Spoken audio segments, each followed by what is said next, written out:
Thank you. So before we get started here, I'd like everybody to take out a pen. Grab something to write with, okay?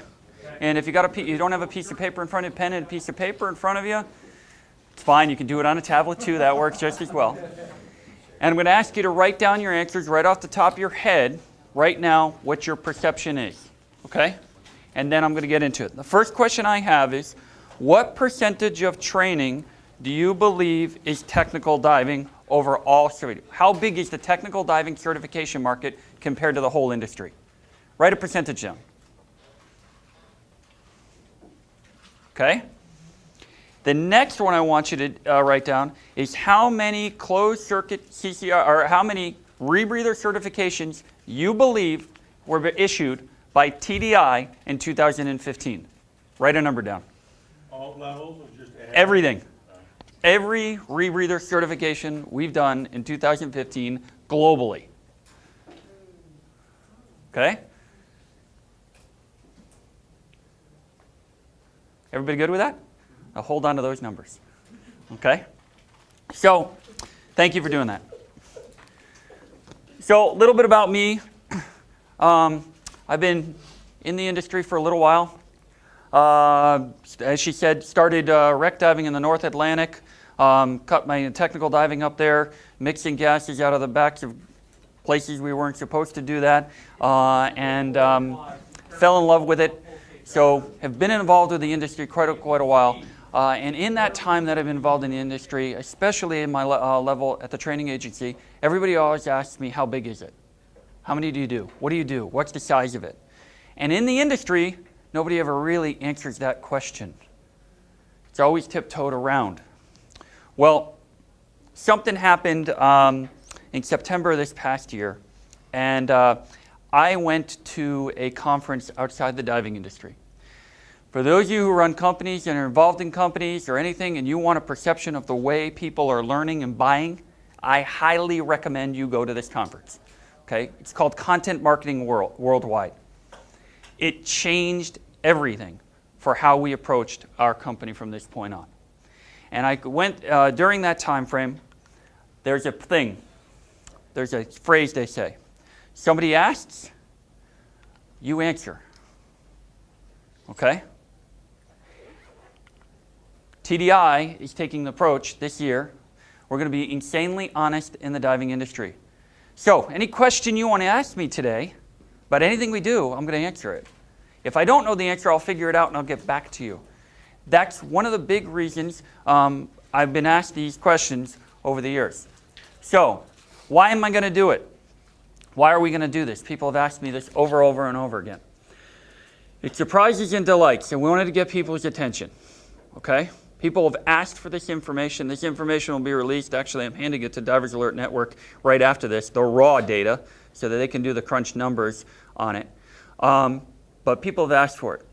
It shows that we've got some confidence. Yes, we're comfortable in what we're doing and where we are. We're comfortable in the position in the marketplace that we're at. And it's ultimately bound around building trust.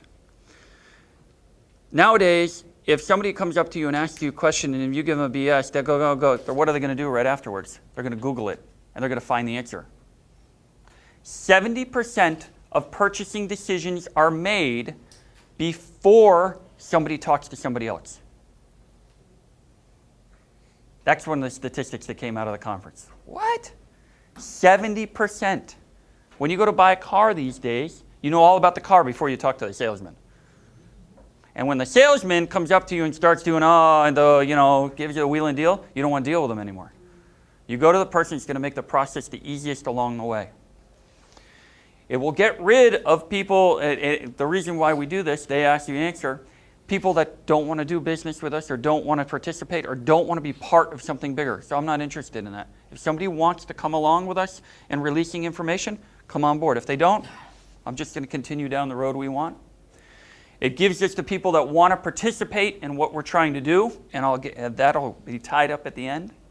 And it focuses on things that we can win. Okay? And when I'm talking about this we can win, it's about changing the way the diving industry has been working for the last 20 years. And that's the big reason why we're doing this. So, let's look at a few certification questions I've been asked over the years. What's the most popular course? Is technical diving growing? That seems to be the big question everybody asks. Which rebreather do instructors teach on the most? Guys interested in seeing some numbers? You sure? I don't know if I want to hit next slide, to be honest with you. Okay? So, let's talk about the data and how it's collected. All of our certifications are processed on a global database. Every rating, every instructor logs into our system or a regional office, and they use the central database for issuing that certification. So it's all networked together.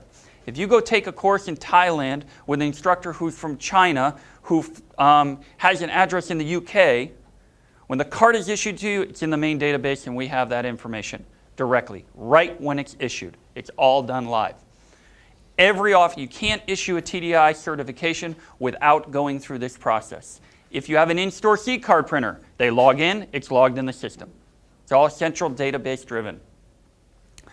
And the system has been in place since 2011. That's an important point because I'm really confident of my data from 2012 on, or actually mid-2011 on for the individual courses. Okay? I'm not confident on the individual courses prior to that because we had some data bringing in old databases and spreadsheets that didn't work so well. So the data from 2011 is really good. I've broken it up into 4 different course categories. Okay? It segments when I'm going to be talking about it. First off, open circuit will cover all of our intro to tech, nitrox, advanced nitrox, heliotrox, extended range, trimix, advanced trimix, and side mount. Okay? TDI only. SDI's nitrox numbers are not in this data. Okay? Cavern, we've broken it up into cavern, intro to cave, full cave, and advanced rec, and that includes if you're doing CCR intro to cave. That number will be in this, this data set. Our service courses, Blender, Advanced Blender, O2, manufacturer-specific courses that we put out, okay, are all included in that. And then rebreather, all courses in our system are Unix-specific, but they're broken down into either SCR, air diluent deco, mixed gas, or advanced mixed gas. Okay? There's some other ways other people talk about it in RF3. We put out Mod 1, Mod 2, Mod 3. I didn't want to do that because it would kind of confuse the data. I'm actually going to let Divers Alert Network do that. So, there are the numbers. You don't have to write them down because they're going to be published. Okay? So you can take a look at what you wrote down on that piece of paper, and that's the total number of certifications issued. Okay? Worldwide, global. It's from 2008 to 2015. I'm very confident of the total number of certifications, not the individual course numbers from 2008 prior. And I'm going to use 2008 because I tie it into something later on, which you're going to see. Kind of interesting there. That's the current market. If I continue that number further towards 2004 and beyond, it's more of the same. Okay? Ryan, what caused the spike in 2011? You asked a question, I'm going to answer it. There was another training organization that was having a lot of trouble issuing certifications. So, all right? So we saw a little bit of a bounce there.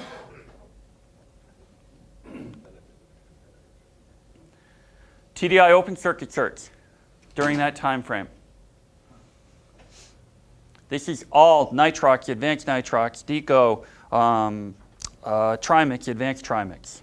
Okay? Most popular course being the nitrox course, and then it cascading down from there. 9,000 certifications globally.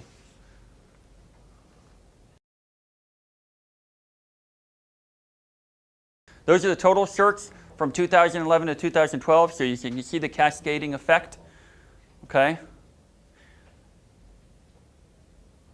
Most popular courses in nitrox, advanced nitrox, deco. Okay? For those of you teaching advanced trimix, you can see your pool is worldwide pretty small. That's 4 years of data. Okay? Overhead certs, 13, 13, 15, 15. We've seen a spike in 2014 and 2015. We're seeing that increase on that. We moved to Florida. Overhead certs are cavern and cave, right? Cavern, cave, and advanced rec. I put advanced rec into that category. And it includes CCR, cavern, CCR, intro to cave, and CCR full cave. Okay? So it doesn't matter the apparatus that you're using. You're in an overhead environment. Okay? We don't care what they're breathing on as long as they're breathing.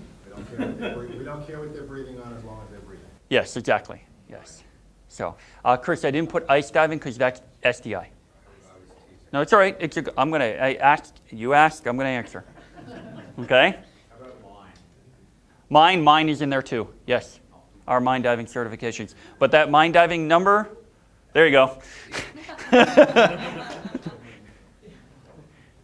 51 worldwide. I think they all came out of the Mine Quest up in Newfoundland.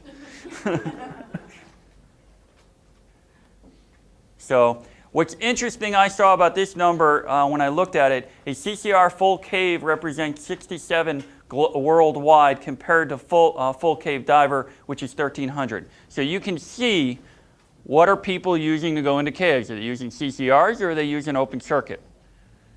They're learning on open circuit, and then they move over. Is this the sum for 5 years?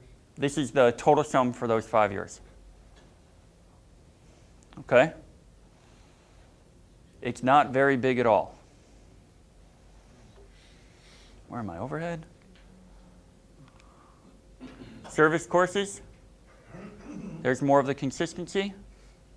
That include my old hog one? Yes. Yep. This does include the hog, and it does include the AUP numbers for those service courses that you guys are doing. So that's remained consistent. When I looked at this number and this data came up, I went, oh man, we need to do better at getting these courses out there because there's less and less people learning and just learning in the back of their stores. This is how you. When's the last time you guys updated That particular product. material? And that material goes back to pre-2004. Yep, right. Well, it's on the queue now, this late. That's one of those ones that Lauren and I were discussing last week is how are we going to get this one done? We just got done with the visual inspection program 2 years ago, been rolling that out, so we're going to use a lot of that to revamp. So, service courses, there's a breakdown. There, edge, hog. And the AUP course, I think, came on this year. It's about a year, last 2015. Yeah, so that's. They did oceanic and air service back when I was a rep years and years. Yeah, but this is just, it wouldn't be in the 2011, 2015. Okay? All right, rebreathers. Here we go. So, these are all the rebreathers in the last 5 years that we've issued certifications under. Aximuth. Oh, you got to love that type. It's supposed to be the azimuth. Max have product liability insurance. So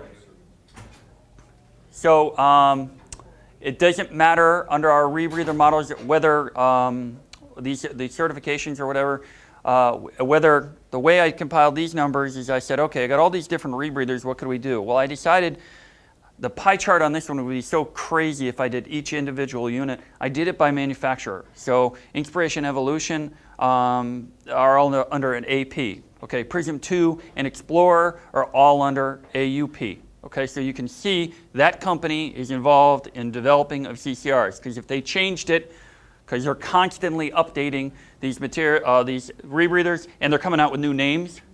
Okay, I think it's a marketing thing. That's what Draeger did back in the 1990s. You know, they kept on switching it, and then they had a black bag. So, so I compiled all this info. These are all the different units that we've offered certifications on.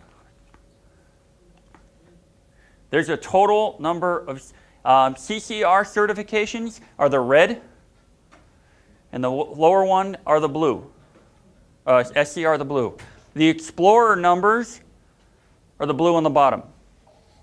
Okay, the majority of that in that number there is from the AUP Explorer, but you can see 1,500 certifications for closed circuit rebreathers during that time. Okay, this is a 5-year run. There's the percentage of breakdown by market, by manufacturer. 31% from 2012 to 2015, 31% of the total certifications for the company were done under AP, global. 17% at Hollis, ISC, that's Megalodon, 905, Poseidon 347. This is 4 years of data, so other manufacturers were not really, it does include their 2015 numbers, but they were not, they don't have 4 years of data. They may only have 1 year because they've been in the industry only 1 or 2 years. Okay, but we put them in. But these were the top ones that we are issuing certifications under.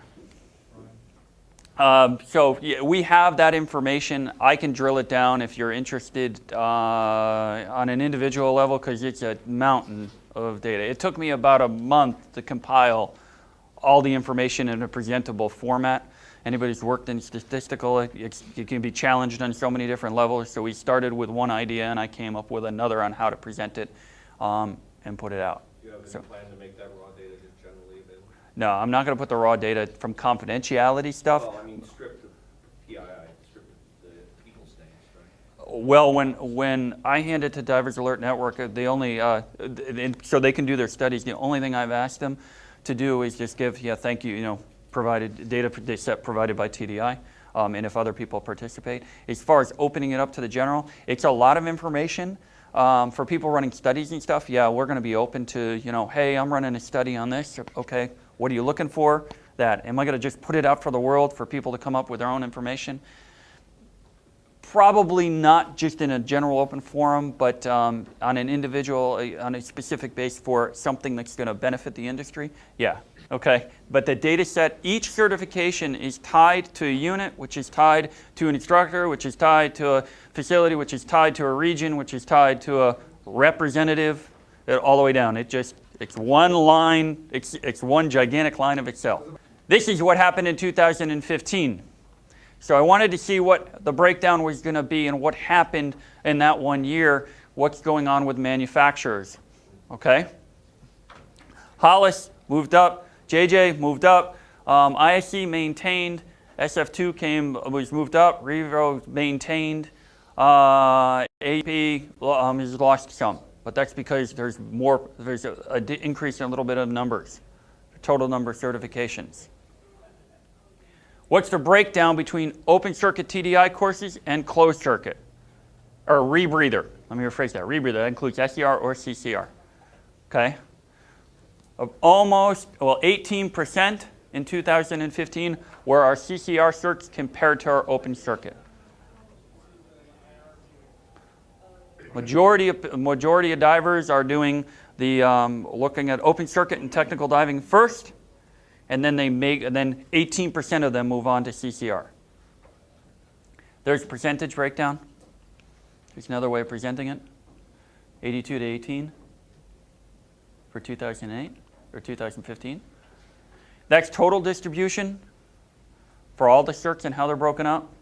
71% of all the issued certifications are open circuit with TDI. 13, 11. So the overhead overhead open circuit is almost as big as closed circuit. To give you an idea. These are global numbers too. Yes, we moved to Florida. Overhead did increase for us, but we are doing tons of, not tons, but we're doing certifications in all the other cave regions around the world. So, and a lot of our numbers come from outside North Florida for overhead. So what's wrong with the data? I throw these numbers up on the wall. How is it in, what do we have issues with it? First off, there's only TDI numbers up here. Okay, I'm going to be point blank. I don't have any other data from any other training organizations. So can that skew it? Yeah, it can. But we have to start somewhere. By how much? That's the point. There's a lot of other training agencies out there that are doing different things. In particular, on the CCR stuff, I want to definitely say some manufacturers work with other agencies more often.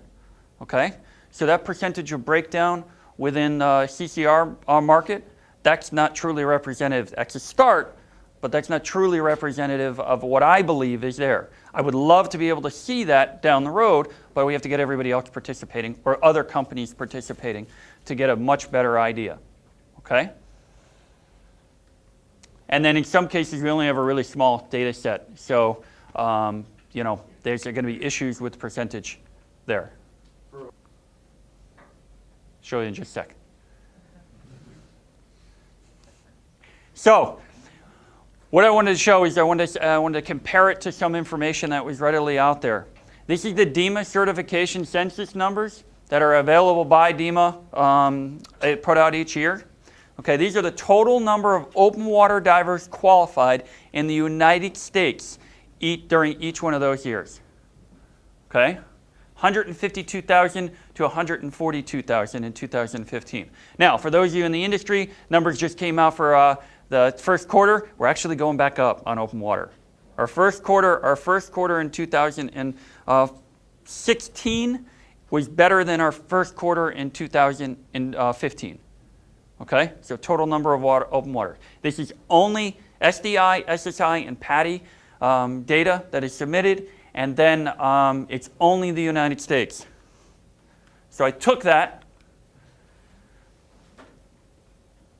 dropped the numbers in there,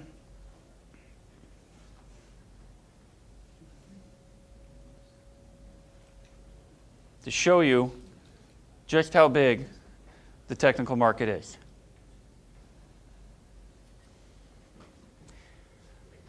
Well, that's how big the technical diving market is through TDI. Through TDI, correct. And this is TDI's global numbers. This is US only open water numbers.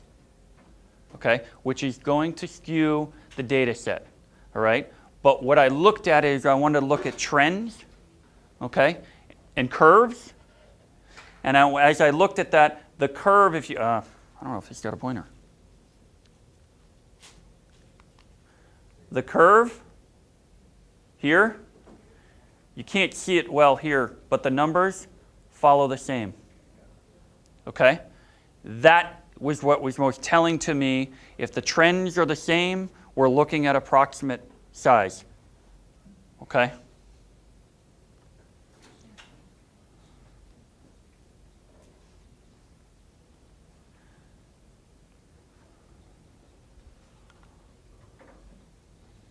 Okay, so what do we have? The technical diving realities, things that we have to look at. How do we grow the technical market?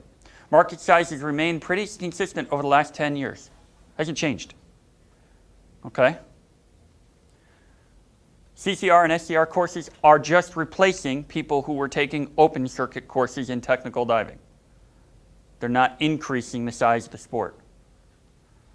Okay? So what do we do about this? How do we change it? In order for technical diving to grow, open water market needs to grow. We have to focus on the open water market to grow the total pie.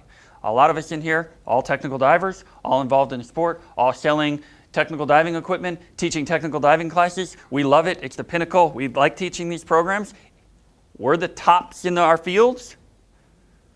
We need to help and support that open water market if we want to maintain what we're doing in technical diving.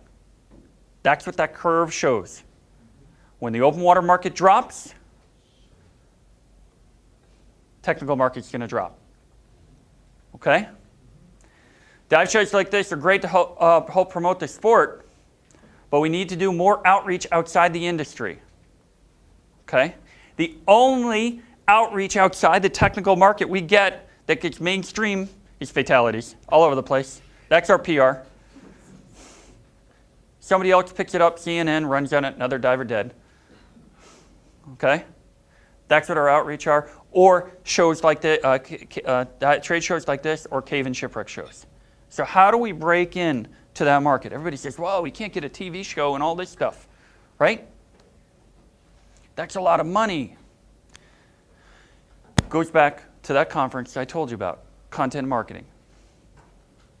If you write about things that are important and people are searching, somebody walks up to you, one of your students walks up to you and asks you a question, write it down. Then write the answer and put it on your blog. It's that simple.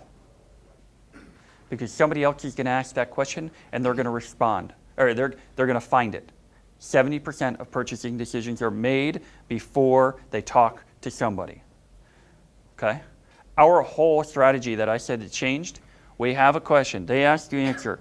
Once every 2 weeks, our marketing guy goes around and I say, okay, I've got a list of questions. What questions were you asked over the phone this week? Write about it. Okay, write about it. John, I'm going to call out John here a little bit. John wrote an article in September, I think it was, and it was actually kind of funny. The previous presentation, they talked about women in diving, and they had to talk about there was no information, or we need to put information in books that are specific to people, okay, or specific to genders and stuff like that. John recognized there's no information, because he couldn't find it, on how to properly put on a P-valve. So he wrote an article about it, and it took off. Well, Lauren said, well, what about women? There's no information out there. She wrote an article about it. Guess what pages are getting hit? Because nobody wants to ask that question. No one wants a demo. Exactly. Nobody wants to buy dry suit. So when you turn around and you write about this stuff, it doesn't cost anything other than our time and doing something we love to talk about it, and that will promote our sport. And that's the financial buy-in. The financial buy-in is getting the information out of our heads and communicating it. Social media takes care of it. People say, well, you know, maybe we need to get this, we need to invest that. I can tell you right now, we implemented this with our company, and the number of hits on our website has skyrocketed in the last 6 months. Okay? We are getting hits constantly. Our Google Analytics are going through the roof just by writing articles and responding to questions that people are asking. It's that simple. Putting any requirements on your instructors then globally, or encouragements to do them? To write? Or we're asking our members to constantly. Everything. Hey, you want to write an article? I'll give you my card. You can write an article for us. Okay? My hope. Why do we do this? We got to be open with sharing our information.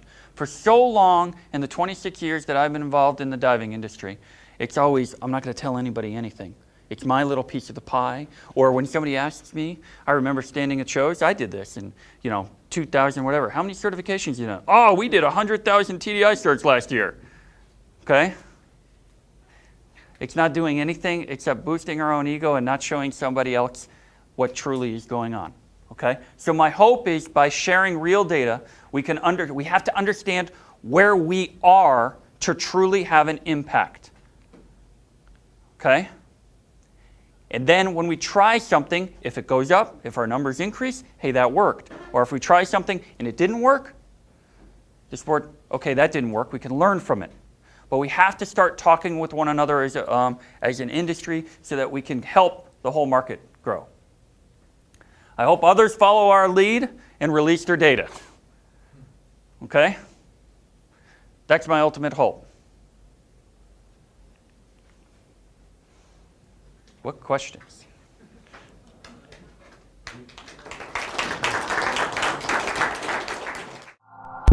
Bye.